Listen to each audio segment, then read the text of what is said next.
Y'all know what I find funny? I find it funny every time I post a video in support of ICE or immigration enforcement. I invariably get some Democrat leftist in the comment section talking about it's in our nation's tradition to accept refugees and immigrants from all across the world. We are the world's lifeboat. They deserve due process. And I'm just sitting here thinking to myself, really? Because it's in our tradition to not silence American voices, but if y'all remember, the Biden administration did that when they pressured social media organizations to censor people that were saying things that the Biden administration didn't like.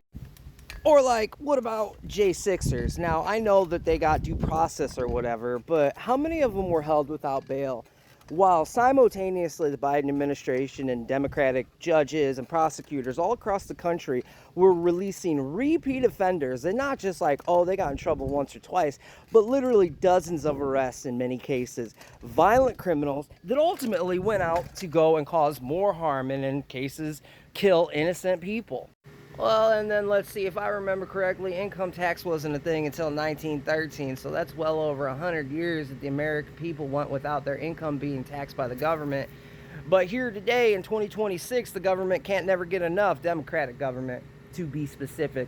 In fact, if it were up to them, they would take 60-70% of your income so that they could provide health care and other welfare benefits to people that don't want to work, oh yeah, and illegal immigrants. And then let's go ahead and talk about the Second Amendment real quick. The new standard set by the Supreme Court is the Bruins test, which looks at historical foundations to support modern gun laws, meaning that you have to find a historical analog and not just one single one-off, but a tradition of analogous law to enforce, to create the laws that Democrats are consistently now trying to put in place to strip American people of their right to keep and bear arms. Everything from magazine bans to platform bans to carrying bans to licensing in the case of a FOID card like I have here in Illinois. And then of course we've got their denial of due process to gun owners when it comes to red flag laws. Consistently assaulting we the people of America for owning firearms, for practicing a constitutionally protected right. All this while simultaneously fighting tooth and nail to protect illegal criminal alien immigrants that have no right to be here, that should have never been allowed across that border, but unfortunately were by the last administration.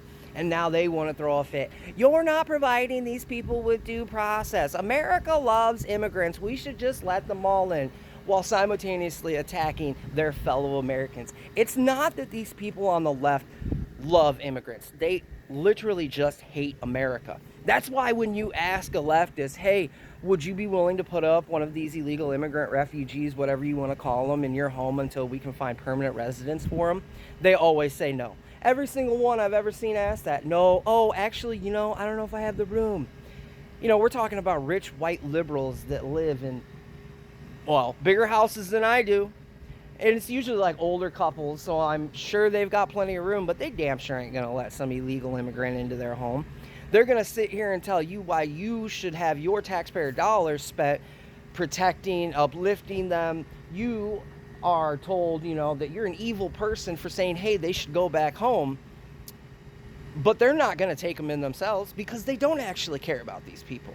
Matter of fact, they look down on illegal immigrants. Like, that's the whole, oh, we need Mexicans to pick our fruits. It's the modern day slave class.